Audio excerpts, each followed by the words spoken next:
Let's talk about some of the things that frustrate home sellers in 2024. First thing is unprofessional agents. And I get it. I'm an agent myself, and it is so frustrating to me to have to deal with other agents who are unprofessional. So, what do you do? Well, number one, you need to vet your agents better. You need to go online and you need to look for their online reviews. You need to see how they're marketing the listings they have. How much volume did they close last year? Are they a full time, heavy hitting realtor in this area? I try to be as professional and transparent with all my clients as possible. I want to have regular communication with you to keep you informed of what's going on with your listing, what feedback we're getting, what kind of chit chat I'm hearing among agents in the office. So, if an unprofessional agent is something that you have experienced, you might want to give me a call. We might be able to help you out on that. The second thing is setting the right price. And that is frustrating because, like right now, even as agents, sometimes we're like, I don't feel like I know how to price a home properly anymore because in 2021, we had our peak. That was our unicorn year. You could put almost any price on a house and it would sell for that. 2022 happened, interest rates went up, and buyers kind of dropped out of the marketplace. So home prices have not just shot through the roof continuously. But the problem is, we have a lot of people who want to sell their home at 2021 prices. And I try to bring them back to reality and say, okay, this is what the market is saying now.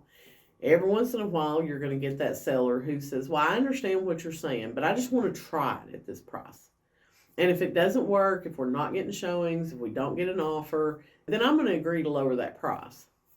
Okay, so we do that.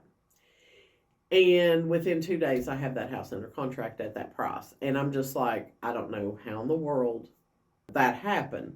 So sometimes you're still going to get a great price on your house if you've properly prepared it to go on the market and if the marketing on it is out of this world, which is two things that we definitely try to help you with when you list with us. Third frustration that sellers have is lowball offers.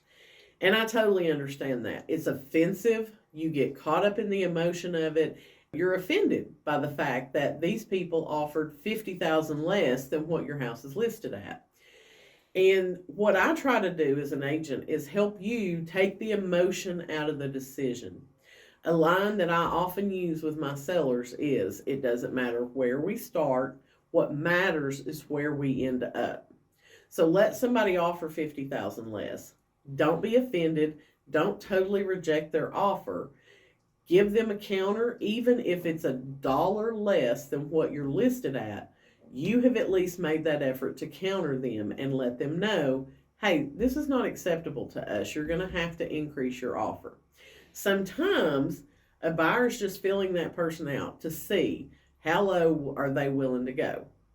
And then they will increase their offer and we can get it worked out and have a deal. But you have to remain objective. That's what your agent's there to do, is to help you move past the emotional decision and be objective when you counter those offers. The fourth thing that's frustrating sellers right now are the negotiation process. And that can be a very stressful process. I get it. What I try to do is handle that stress for you. If we get 10 offers on your house, that can be very overwhelming. And you're like, I'm not even sure what I should do. So what I do is create a little spreadsheet, and I'm going to put all the important items from that offer on that spreadsheet. You're going to see what their offer was. You're going to see if they need seller concessions, and if so, how much. You're going to see what type of financing they're doing, how much earnest money they're putting down. Are they doing a home inspection? How long do they want for inspections, and when do they plan to close? I'm going to give you all this information so that you can look at what's important. When I send that over to you, I'm also going to send you my top 3 suggestions. These are the 3 offers that I think we need to choose from. But it's always going to be that seller's decision. So you want to talk to your agent before you list your house. How do they negotiate? How do they handle negotiation? One thing that I have found is if your agent will readily give up their own commission when listing your home, they're probably not a real good negotiator, are they?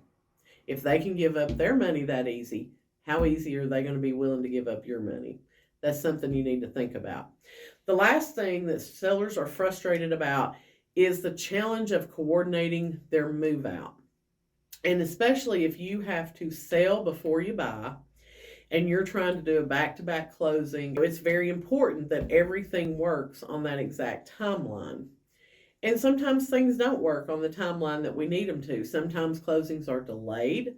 Sometimes people want to close early and you're not ready to close.